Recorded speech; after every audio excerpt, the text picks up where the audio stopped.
안녕하세요. 네. 오늘도 아빠가 나가겠습니다. 자, 안녕하세요. 한 주 동안 잘 보내고 계신가요?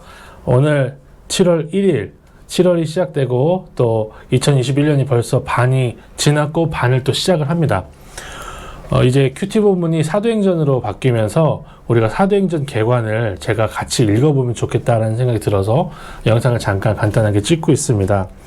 묵상 가이드인데요. 사도행전을 읽으면서 어떻게 묵상해야 되는지 가이드를 우리에게 주고 있네요. 성령행전, 예수님의 지상명령, 그리고 이방인 선교의 시작, 바울의 전도 여행이라는 네 가지로 분류해서 이렇게 소개를 하고 있는데요. 그래서 읽어볼게요. 사도행전의 저자인 누가는 바울의 전도 여행에 동참하고 바울이 로마 감옥에 갇혀 있을 때도 그와 함께한 동역자예요 라고 합니다. 그러니까 AD 63년도부터 4년경에 누가가 자신의 친구 데오빌로 각하에게 복음을 전하고자 이 책을 기록했다라고 얘기를 했는데요. 이 데오빌로라는 말은 테오, 하나님, 필로스, 필레오라는 하나님을 사랑하는 사람이라는 그런 뜻을 갖고 있는 사람입니다. 그래서 학자들은 이게 데오빌라 각하, 이제 그 로마의 총통이라든가 아니면은 그 지휘권자라고도 할 수 있지만 테오필로, 하나님을 사랑하는 모든 사람들이 누가가 보내고자 하는 독자들일 수 있다라고 이렇게 읽기도 하거든요. 무엇이 되었든 간에 우리가 이 책을 읽을 때 성령께서 역사하셔서 교회를 어떻게 시작하고 어떻게 인도하시는지를 잘 받아 읽을 수 있으면 좋겠어요. 계속 읽어볼게요. 예수님의 생애는 마태, 마가, 누가, 요한복음 총 4권에 기록되어 있지만 예수님의 승천부터 신약의 서신서들이 기록된 시기까지를 다 다루는 책은 사도행전이 유일해요.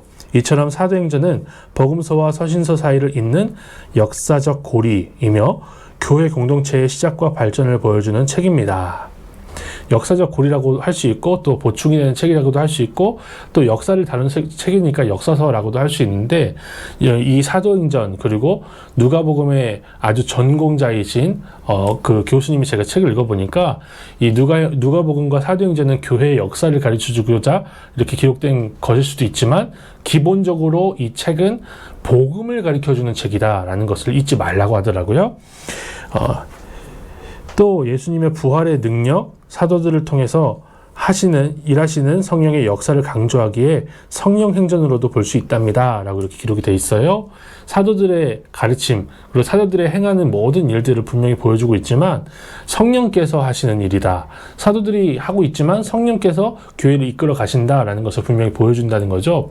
그래서 우리가 이 사도행전을 볼 때 와, 사도들 정말 대단해. 이런 사도들이 이렇게까지 열심히 헌신했어? 우리도 본받아야지 라고 그 적용도 할 수 있을 것 같아요. 그런데 분명한 것은 사도들과 함께 하신 성령 하나님께서 하나님이시라는 거예요. 삼위일체 하나님이시고 어제나 오늘이나 동일하시기 때문에 우리가 사도들의 행적을 읽으면서 또 교회의 시작과 발전, 그 엄청난 헌신들을 읽으면서 그 동일하신 성령 하나님께서 내 안에 내주하셔서 나도 그렇게 하나님 앞에 나아가게 하옵소서 기도할 수 있다는 거죠. 성령 행전에 대해서 함께 읽습니다. 예수님의 지상명령에 대해서 한번 읽어볼게요.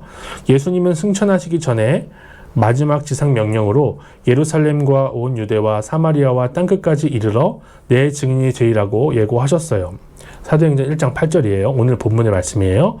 복음이 예루살렘에서 시작하고 유다와 사마리아를 넘어 땅끝까지 전파될 것이라는 말씀입니다.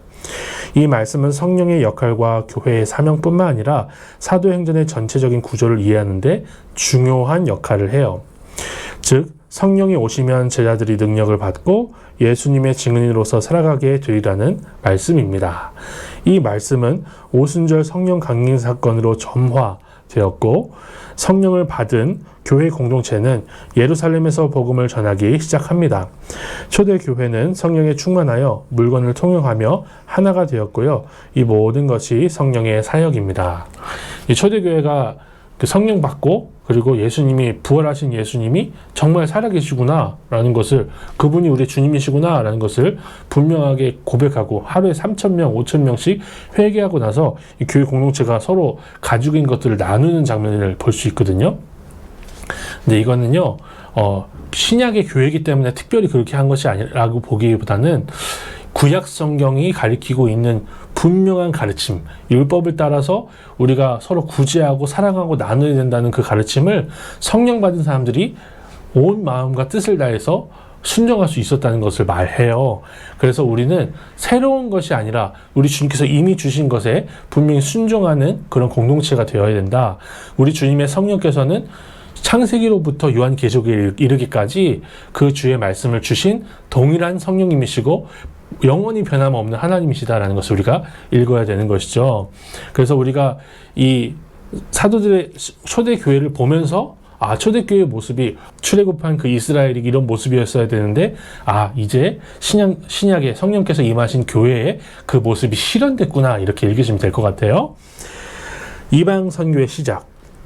스데반이 순교한 뒤로 교회를 향한 박해가 심해지자 사도 외에 다른 기독교인들은 유다와 사마리아 곳곳으로 흩어집니다. 이렇게 흩어진 사람들이 유다와 사마리아 온 땅에 복음을 전파해요. 사도행전의 전반부에는 베드로와 요한, 빌립의 전도 활동이 기록되고요.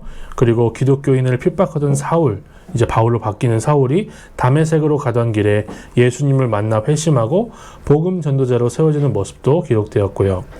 이들의 사역으로 유대, 갈릴리, 사마리아 등의 교회가 세워져요. 특히 베드로는 이방인 백부장 고넬료와의 만남에서 이방인에게도 성령이 임하시는 것을 보며 이방인도 전도의 대상임을 깨닫고 그들과 진정한 교제를 나누게 됩니다.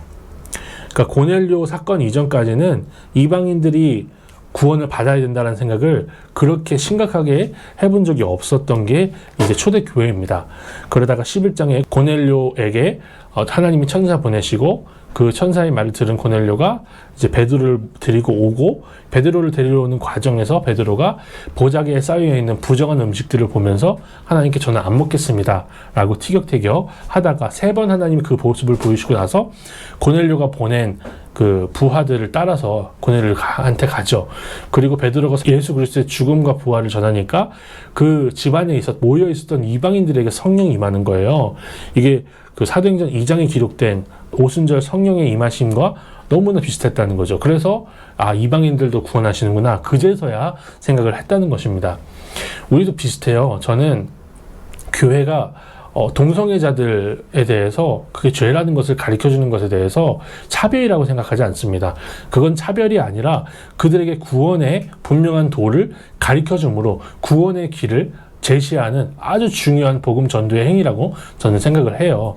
정말 그들이 이 땅에서 인간을 통해서 따뜻한 몇 마디 듣는 것보다 하나님 나라에서 영원한 생명을 누리는 것이 더 중요하다는 것을 안다면 저는 진짜 동성애자들에게 예수님 전해야 된다라고 저는 생각을 해요. 동성애자들 그런 요즘 차별금지법에 따라서 정말 화두가 되고 있는 그런 사람들이 있지 않습니까?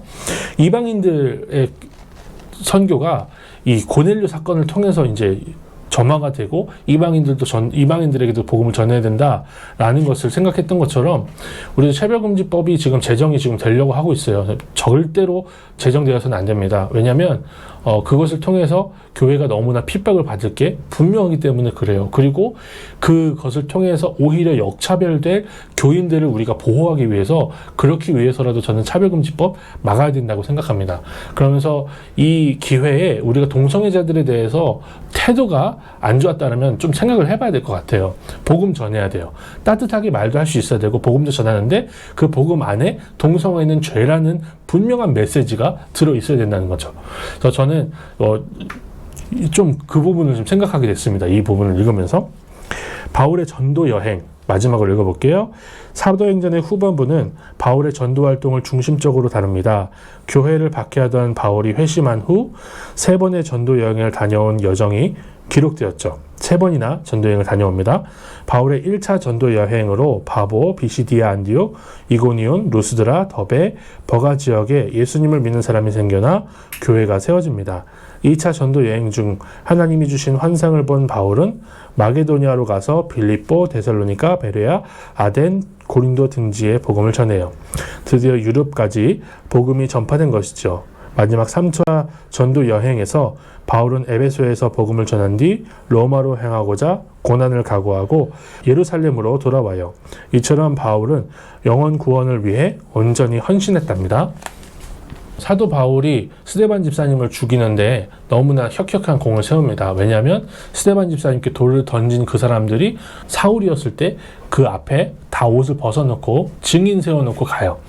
그러니까 스데반을 돌로 쳐서 죽인 게 혹시라도 잘못되더라도 내가 증인 다 설 테니 내가 보증해 줄 테니 죽여라 라고 했던 게 사울이었어요. 근데 다메섹으로 가던 도중 예수님 만나고 이방인의 사도로 세워진 그 사울이 이제 바울로 바뀌면서 엄청난 헌신을 하나님 앞에 합니다. 1차 전도 여행 때 돌에 맞아서 돌무더기에 깔린 상태로 사람들은 죽은 줄 알고 그렇게 냅두고 가거든요. 근데 바울이 이제 살아나요. 죽지 않았던 거죠. 살아나서 털털 털고 성에 들어갔다가 나옵니다.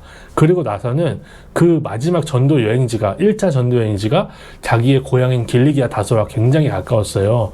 저 같으면은 길리기아 다소 가서 좀 쉬고 부모님의 집이나 친척들을 좀 보면서 쉬고 싶었을 텐데 사도 바울은 가지 않습니다. 그리고 다시 돌아서 자기가 전도했던 모든 지역을 다시 돌면서 집으로, 그러니까 예루살렘으로 돌아오는 그런 강행군을 합니다. 저는 이 모습을 보면서 하나님이 사용하시는 사람, 하나님이 쓰시는 사람은 정말 하나님 앞에 온전한 마음을 드릴 수 있고 온 인생을 드릴 수 있구나.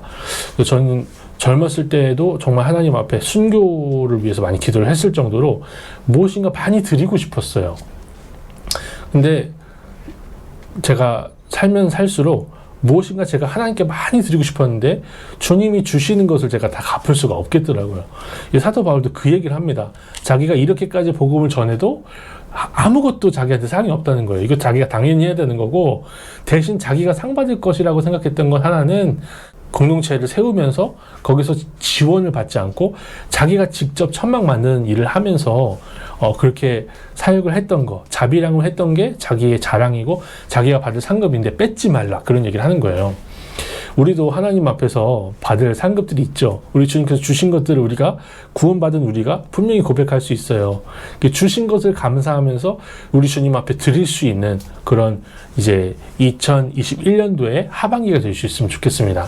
반이나 지났지만 우리가 반이나 남았으니까 하나님 앞에 온 마음을 드리고 성숙한 그리스도인으로 성장하기에 조금도 부족함이 없는 짧지 않은 시간이라는 것을 생각하면서 우리가 사도행전을 계속해서 묵상해 나갈 수 있으면 좋겠습니다. 긴 동영상 시청해 주셔서 너무 감사하고 주님의 이름으로 사랑하며 평안한 하루의 마무리를 하시길 바라며 예수님의 이름으로 축복합니다. 사도행전 화이팅!